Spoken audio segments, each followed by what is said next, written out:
என்னென்ன போராட்டங்கள் பண்ணாங்க, அந்த போராட்டங்கள்ல நடந்த சில சுவாரஸ்யமான தகவல்கள் என்ன அப்படிங்கறத தெரிஞ்சுக்கலாம். முக்கியமா உப்பு சத்தியாகிரகம் 1930ஆம் ஆண்டு மார்ச் 12ஆம் தேதி ஆரம்பிச்ச இந்த போராட்டம் 24 நாட்கள் நடந்தது. 1930வது வருஷம் நிறைவடைந்தது. 240 மைல் தொலைவு, சுமார் 60,000க்கும் மேற்பட்ட மக்கள் ஊர்வலமா போனாங்க.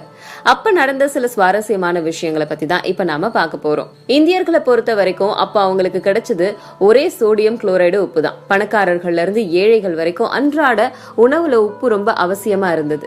இந்த உப்பு சத்து இயற்கையாவே வேறு எந்த உணவுப் பொருட்கள்லயும் இருக்காது அப்படிங்கறதாலையும், அதே நேரத்துல அதிக தேவை இருந்ததாலையும் உப்பு அப்ப பெரும் பிரச்சனையா உருவெடுத்தது. இதை தவிர வேண்டுதலுக்கு, மருத்துவத்துக்கு, உணவை பதப்படுத்த அப்படின்னு பல வகைகள்ல உப்பு அவசியமா இருந்தது.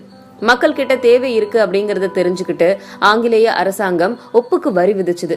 அப்போ மதுவுக்கும் உப்புக்கும் ஒரே வரி விதிக்கப்பட்டிருந்தது. உப்பு உணவுல அப்படியா சேர்க்கக்கூடிய ஒரு விஷயம்.